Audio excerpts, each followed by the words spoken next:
Ini Pak Isna ini yang Mbak Rekso studio foto. Ya. Nah, Pak bisa menjelaskan ini terkait dengan fungsi ruang studio foto ini di dalam proses pembelajaran, Pak? Terima kasih Pak Syukur. Jadi ini adalah salah satu laboratorium di konsentrasi keahlian desain komunikasi visual. Jadi kami memiliki dua laboratorium. Yang pertama laboratorium desain grafis, merangkap laboratorium komputer, dan yang kedua adalah ini laboratorium fotografi. Jadi laboratorium fotografi ini untuk memberikan pelayanan kepada siswa mulai praktikum dan pembelajaran tentang fotografi. Jadi anak-anak beraktivitas di sini semuanya secara blok. Untuk peralatan kami sudah melengkapi dan terus kami kembangkan dan kami upayakan untuk memberikan pelayanan terbaik ke anak-anak, sehingga harapan kami anak-anak menghasilkan lulusan yang sesuai dengan permintaan dari IDUKA. Nah, gitu, IDUKA ya. Sekarang terkait dengan produk-produk, Pak. Produk-produk pembelajaran kita, hasil pembelajaran kita yang kira-kira bisa laku di pasar, karena ketika kita bicara teaching factory, produknya terstandar industri itu artinya laku, Pak. Betul. Itu gimana, Pak? Jadi dari komunitas siswa yang kami himpun, itu ada komunitas yang namanya tim 1. Tim 1 ini yang istilahnya menjembatani produk nyata dari jurusan desain komunikasi visual, khususnya tentang fotografi.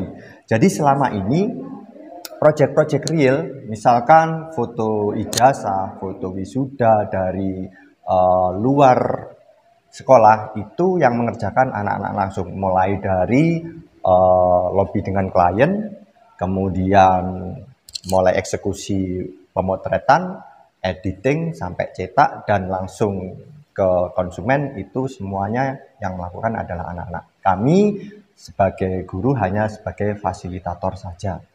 Kemudian kalau di internal di sekolah kami sudah mulai 2019 yang mengerjakan pemotretan ijazah, pemotretan raport, itu adalah seluruhnya dikerjakan oleh anak-anak dari desain komunikasi visual.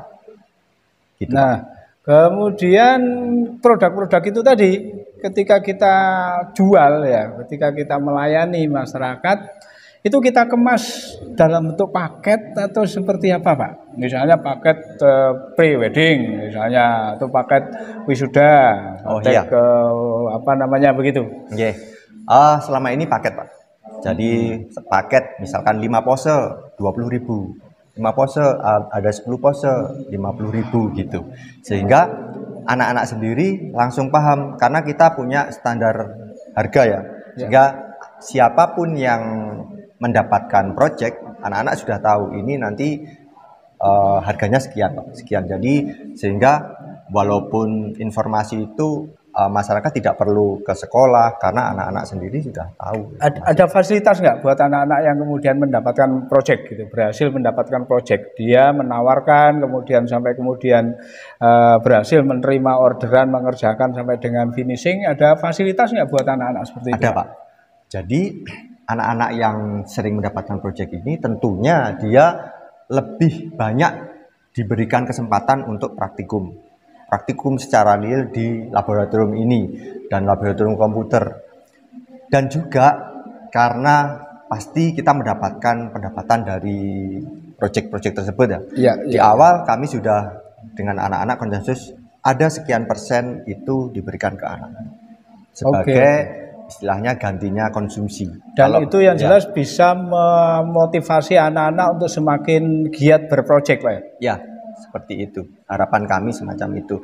Dan yang paling penting, Pak Syukur, anak-anak itu pelajaran utama yang kami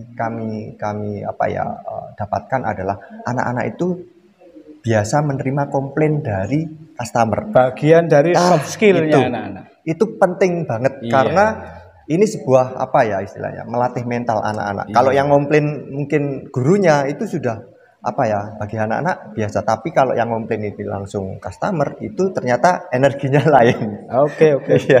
oke, terima kasih Pak Ya, Isani, luar biasa. terima kasih. Semoga studio DKV SMK Negeri 6 ini semakin keren Pak ya. Alhamdulillah.